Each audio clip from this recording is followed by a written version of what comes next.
Papayag ka bang ipasara ang ABS-CBN?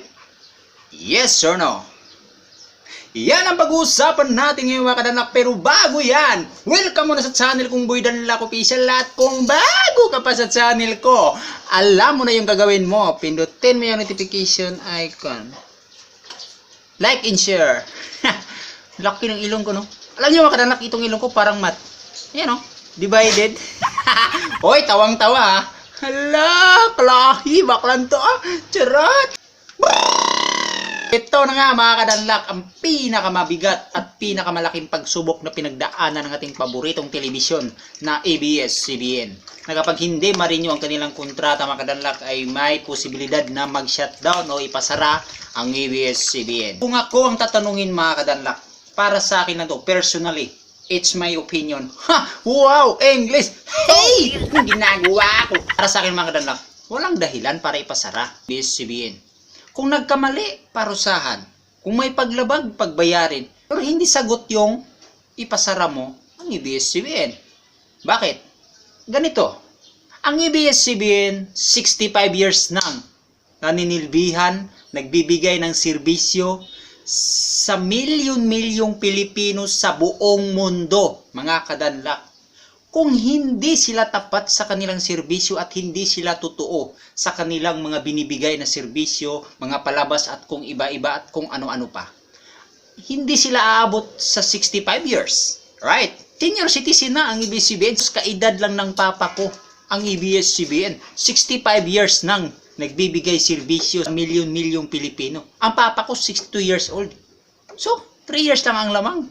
Napakasakit lang isipin. Yung pinakapaborito nating television at nagbibigay kasiyahan sa mga milyong-milyong Pilipino na may pinagdaanan. Na mabalitaan na lang natin may posibilidad na hindi ma-renew yung kontrata nila. Posibleng ipasara. Paano naman yung mga taong nagtatrabaho sa ABS-CBN? Ilang libo ang nagtatrabaho dyan. Yung iba dyan, nangungupahan ng bahay. Pangbayad sa kuryente, pangbayad sa tubig, pangbili ng maintenance ng gamot sa magulang nila, pangpaaral sa kapatid. Diyan nila kinukuha sa pagtatrabaho sa ABS-CBN. Ang tanong, bakit sila dyan nagtatrabaho na marami namang pwedeng pasukan? Dahil ang ABS-CBN may kasabihan. Family is love. Family is forever. Can you believe that? English yon, diba?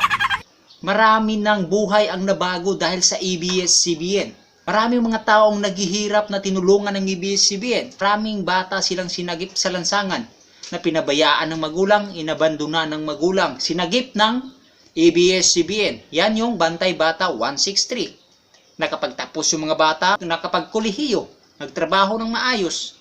Yan ang serbisyo ng ABS-CBN para sa akin mga kadanlak. Tulad na lang ng mga palabas nila, Showtime, Banana Sunday, kahit anong-ano pa.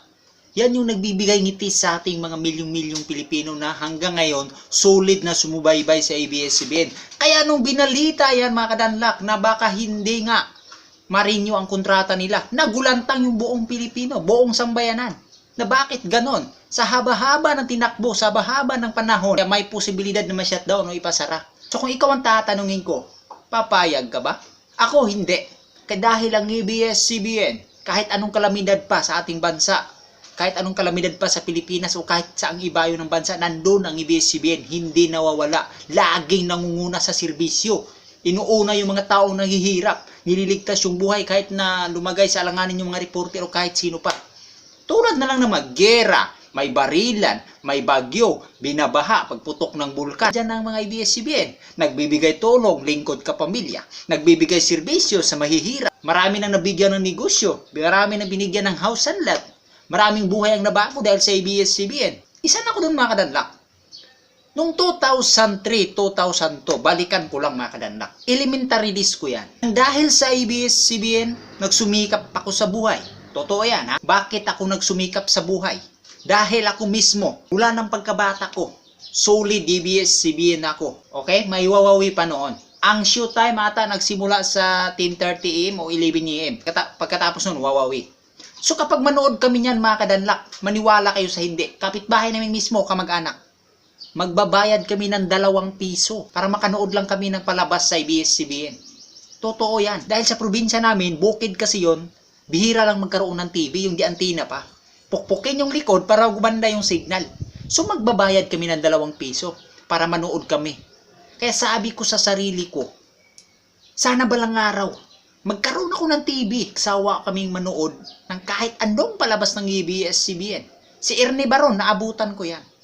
Kahit palabas ni Ernie Baron sa TV Patrol, kamag-anak namin mismo, real talk to, real talk. Magbayad kami ng piso o di kaya 2 piso. Manood kami dati ng Pangako Sayos, Sa Dulo ng Walang Hanggan, Kristala, Super Ingo, at kung ano-ano pa mga kadanlak. Kaya sabi ko sa sarili ko, sana balang araw, makabili kami ng TV. Magsawa kaming manood na hindi na kami magbabayad kahit sa kamag-anak namin. Ganun yung nasa isip ko. ABS-CBN ang humubog sa pangarap ko na sana balang araw magkaroon ako ng TV. Hindi na kami mga kapitbahay manood, sisilip sa butas, tatakpan pa para hindi kami makanood. Ganun ang pinagdaanan ko mga kadanlak. ABS-CBN mga kadanlak, kasama na namin sa buhay yan. Manood kami, makakita kami nila Bong Navarro, nila Vice Ganda, kahit sino pang artista, tuwang-tuwa na ako niyan mga kadanlak. Kaya sabi ko sa sarili ko, balang araw sana hindi lang ako makabili ng TV para makanood ng ABS-CBN. Sana makapunta rin ako ng Maynila at makapunta ako sa ABS-CBN mismo. Makapagpa-picture ako sa mga artista. Masayang-masaya na ako. Pero ang ginawa ng ABS-CBN sa akin makadanlak, sobra-sobra. Bakit ko nasabing sobra-sobra? Dahil hindi lang ako basta nakapagpa-picture ng artista. Dinala mismo ako ng ABS-CBN sa entablado ng Showtime. Doon ko mismo na-experience kung gaano kanila ituring bilang isang pamilya. Family is love, family is forever. ABS-CBN ang nagdala sa akin sa studio ng Showtime para mahawakan ko si Bila Padilla. Ayan o. Si Bila Padilla, si Jericho Rosales, kasama ko sa stage ng Showtime. Mga kadanlak, isang pangarap ko ang natupad dahil sa ABS-CBN. Na ang pangarap ko lang dati, akala ko suntok sa buwan, pero hindi imposible. Dahil ang ABS-CBN, kung ano yung pangarap mo, ibibigay nila. Tignan mo, kahawak ko si Bila Padilla, si Jericho Rosales, kasama ko sa stage. Punta rin ako sa iba-ibang studio. Ayan. Nakapagpa-picture ako sa mga paborito kong artista. Lahat ng yun na-experience ko. Lahat ng yan naranasan ko dahil sa ABS-CBN. Ako ay isang probinsyano na hindi ko sukat akalain na sa pagiging inosente ko, sa pagiging ignorante ko, makatapak ako sa loob ng ABS-CBN. At kasama kong mga artistang yan, nakapagpa-picture ako.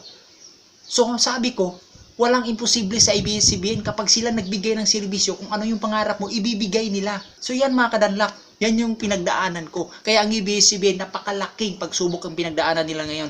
Kaya hangad ko sa lahat ng milyon-milyong Pilipinong sumubaybay sa ABS-CBN mula noon hanggang ngayon. Sama-sama po tayong magdasal. Sama-sama po nating ipaglaban. Sama-sama po nating ipagdasal sa Panginoong Diyos. Sana ma-renew sila ulit at maayos na ang kontrata.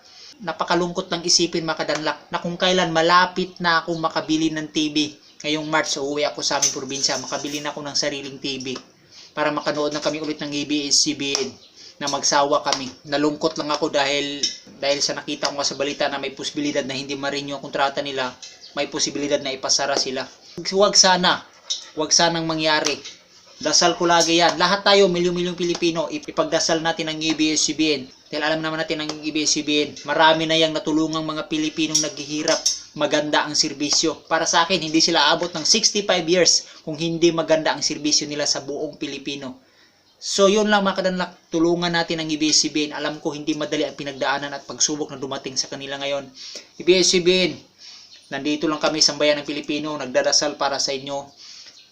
Sama-sama tayong magdasal. Ika nga ninyo, family is love, family is forever. Habang buhay tayong magsasama, ABS-CBN. Kaya natin yan. Pagsubok lang yan. Pagdasal natin sa Panginoong Diyos, ibibigay din yan. So, wag nating kalimutan lagi, small YouTubers, God first.